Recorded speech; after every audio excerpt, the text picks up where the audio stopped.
Hi, my name is Dr. Odhiambo, and I'm a medical oncologist specializing in gastrointestinal cancers. I'm going to be on the One Health Lens podcast explained, talking about esophageal cancer and why you shouldn't ignore some of those early symptoms.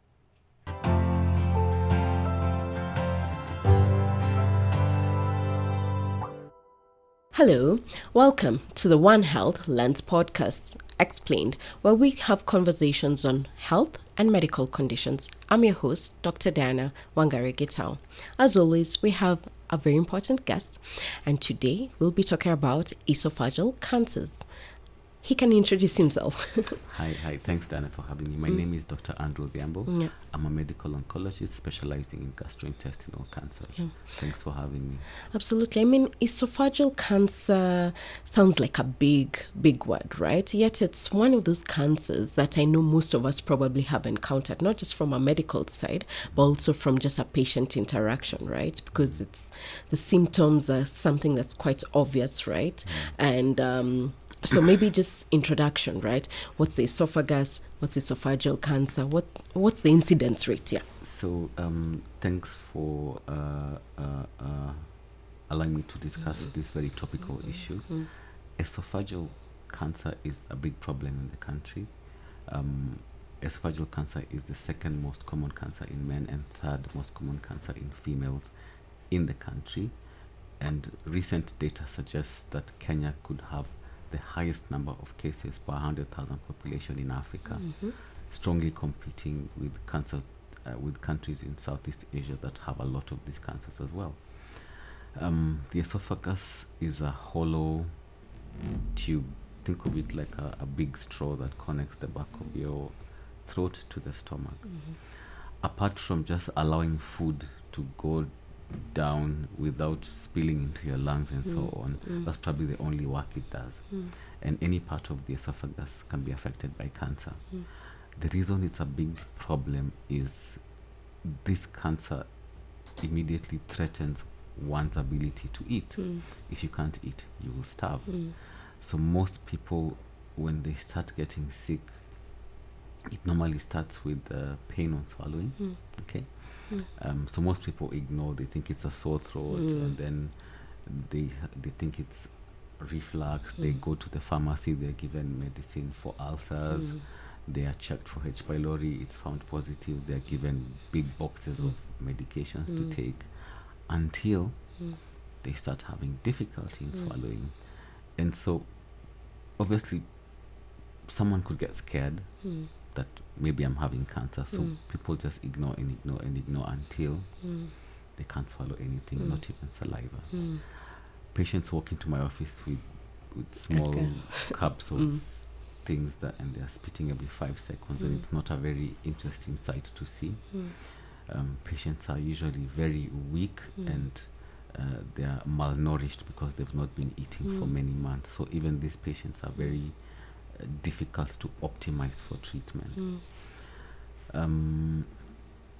There are many factors that contribute maybe to this late presentation. One of them is, as I've said before, a patient could go to hospital and either find no doctor or the healthcare person they find doesn't have enough threshold of knowledge to think that this patient could have cancer. And sometimes it's a young person, maybe a 35-year-old guy, and he'll be like, no, you can't have cancer, you just have H. pylori, H. pylori, and H. pylori all the time, until these cancers have moved far. So it's a big challenge. We, as a country, we are just in the process of reorganizing ourselves to better handle this problem, because the cases are quite many indeed. And I mean, it's a very important point around also not even the stage, the age which people are getting cancer nowadays. Before, most people would be 50, 60. Nowadays it's 30, 20, right? Now, particularly to esophageal, which many people you've said before sometimes call it throat cancer, but technically it's not throat cancer, right? In terms of presentation, most people, yes, it's the difficulty swallowing and whatnot. But then, are there certain risk factors? I know there's been talk around, hot tea, all these things. Are there certain risk factors? So there are risk factors that we know about, and I believe there are risk factors that we are still yet to find out, which we do not know about. Yeah. So the usual ones: excessive use of tobacco, cigarette smoking, alcohol intake, exposure to toxins. Some people argue that excessively hot fluids can cause damage to the esophagus and later it gets cancer.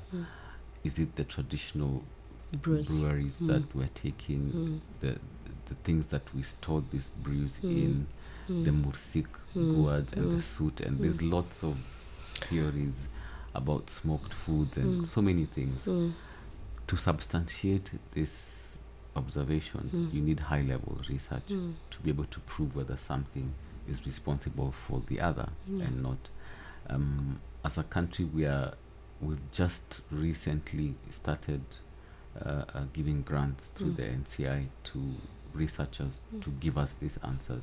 It's still a little money, but it's better than nothing.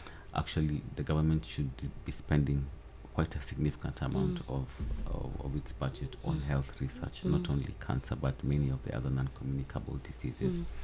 But I believe there are risk factors which we will find out maybe in the next decade, because some things can just not be explained. I see patients who do not have any of the traditional risk factors and they have advanced esophageal cancer at a young age.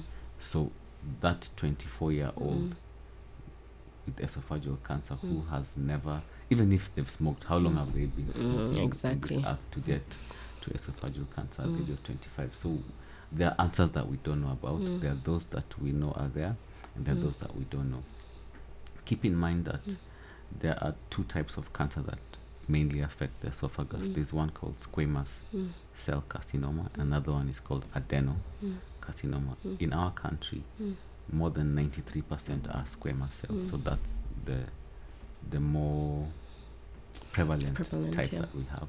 The adenocarcinoma, we are beginning to see more cases, slight increase, and this is largely due to obesity, overweight, and the other spectrum of non-communicable diseases that predisposes to that specific type of cancer. But the main one is the squamous cell carcinoma, which I believe we do not have all the answers.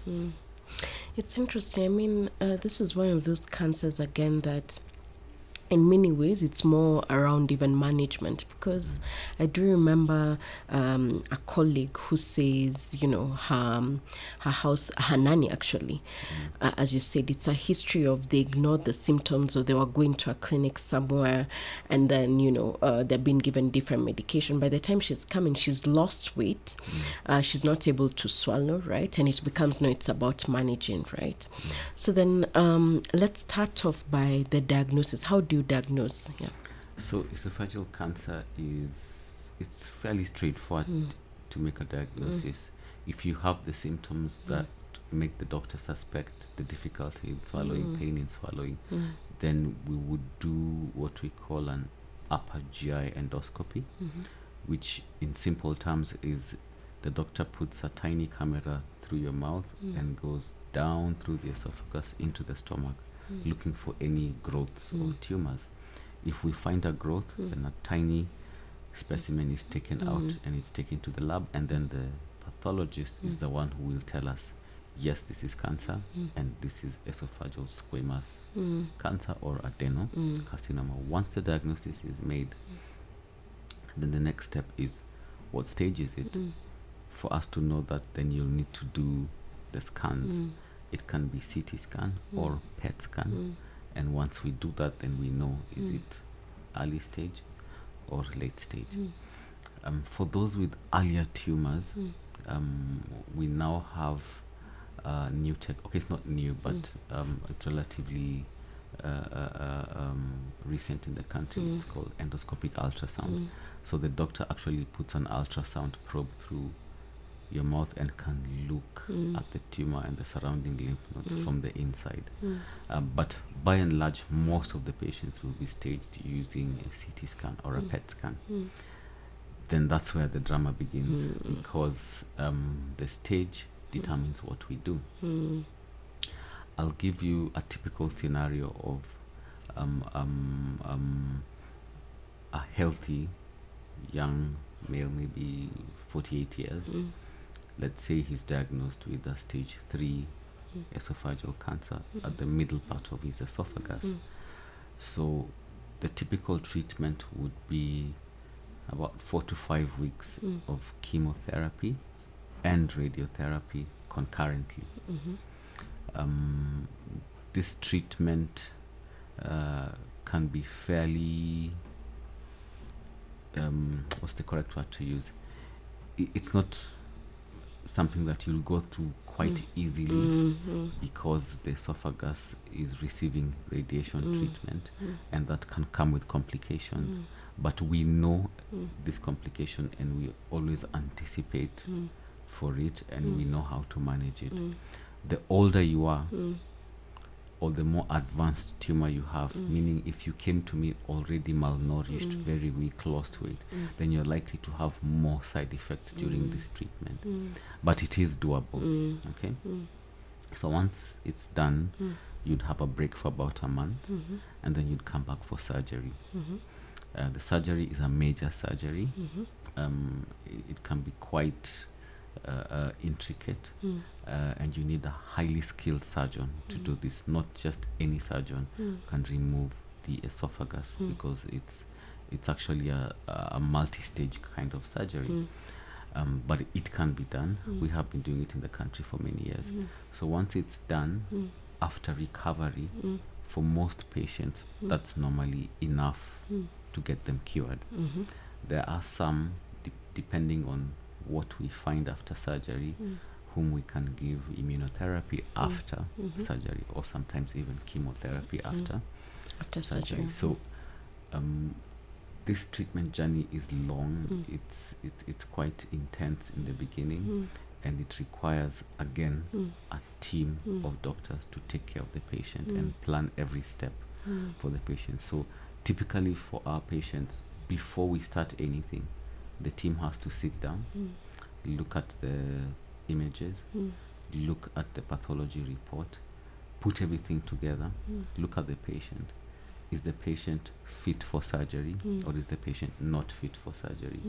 We look at all those decisions. We ask the nutritionist to assess this patient nutritionally. Will they be able to undergo treatment, or do they need a couple of weeks for nutritional rehabilitation to make them fit for treatment? So once all the check boxes have been ticked, that's when we start the treatment. And at every stage, there is some evaluation that we do to make sure that everything is going according to plan. Sadly, if your cancer is already advanced, which for majority of the patients it is, then our number one goal of treatment is to make you eat. And there are many ways of doing that. I won't go into the nitty-gritty details, but that becomes our number one objective. Sometimes we use chemotherapy to do that. Sometimes we use radiotherapy to do that. Sometimes we create a different pathway to put the food into your stomach. And each patient will we will decide what to do based on each individual patient. It's interesting, and again, sort of the approach around first you must eat, you must be fit for surgery, right? So the people who are not fit for surgery, right? And assuming then you have managed to get them to a point where they're eating and whatnot, right? What are some of the side effects that they encounter? Because you did mention that, okay, if you start off with chemotherapy, radiotherapy, what would be some of the side effects there? So that first month and a half of treatment, patients are different, but let me speak for the slightly older patient, the 65-year-old gentleman. Sometimes symptoms become worse with treatment. Okay, so you are having pain on swallowing, after radiotherapy, you're having more pain on swallowing. So it gets rough before it gets better. But sometimes if you prepare your patients well and manage their expectations, then they'll be able to go through the treatment with less frustration. Patients don't like being surprised. Like, just tell me this could happen. What's the chance that it could happen? What will you do once it happens, so that I can be able to manage this better? So if you do that, it requires like an intact team, because there's a lot of talking, there's a lot of pain prescriptions to write. They have a lot of saliva coming out from the tumor. There's many things that go on. The chemo that we give you before surgery is only a small dose that makes the radiotherapy more effective, and so that has minimal problems. It's usually mainly the radiation treatment. I have a feeling that these side effects will get better with time, but just having the patient be aware that this could happen actually makes them have an easier time during the treatment. And so what's I suppose, what's the outcome? Say you have done surgery, do most patients tend to recover? Do they go to remission? It's a hit or miss. First of all, one interesting thing is sometimes we sit with patients, we plan, we say we're going to do this and this. So a patient who couldn't swallow anything, and now after radio, now they can swallow a little bit. Some of them disappear. They don't come back for surgery. Or they change their mind. They say, now, I don't want surgery. Or sometimes during treatment, patients get opinions from everybody. Sometimes it's a neighbor, a church, the fellowshipping together. So somebody could be agreeable to surgery in the beginning, but towards the end, their mind has been polluted by everybody other than the doctor, and then they refuse surgery, which is it's understandable. It's a major surgery, and sometimes also understanding what could go wrong from the surgery helps somebody to make an informed decision. And that's why for our patients, we always insist that we have to have a sit down. The surgeon has to be in the picture. You have to know this is the potential of this happening and this and that, so that you make your informed decision. But the chances of the cancer not recurring are more higher if we catch this at an earlier stage. If you're already stage 3 going forward, you have a probably 50% chance that the cancer could come back, or that even the radio and the surgery was not enough to eradicate everything. So most people essentially, because given the incidence and the fact that a lot of people have know or have heard of someone with esophageal cancer, from what I'm hearing, it's a factor of, if you don't get the surgery, for most people who opt out, right, they'll probably go back home and then it will recur at some point. And then either they come back or they say, you know what, or maybe just nutritionally, right, whatever nutritional complication that will arise, that's what then becomes the endpoint, as opposed to even the cancer itself, right? Yeah. Okay, fine. So in terms of just, and as a final question, right, there's always the cost element, the ability for people to even get that care, right? So is it the management, is it something that's done across the country, that, or is it in major towns? Remember, I explained the entire journey, so it's quite long and it needs to be well orchestrated. I'll give you an example. If you work in a center where the thoracic surgeons, their theater list has a 3-month delay, okay? So what will you do after the patient has completed radio and chemo? They're supposed not to wait longer than a month. So if they wait for 3 months to have the surgery, then your system has failed the patient. So it needs to be planned from the beginning. Your date of surgery can be set even before we start the chemoradiotherapy treatment, so that everything moves seamlessly from one stage to another. That disconnection in care between specialties sometimes affects patients' outcomes. So it really needs to be planned well from the beginning. Patients need to know, after my radiotherapy, this is my surgeon, this is where I'm going to have the surgery, and this is the tentative time I'm going to have the surgery, so that everything flows well.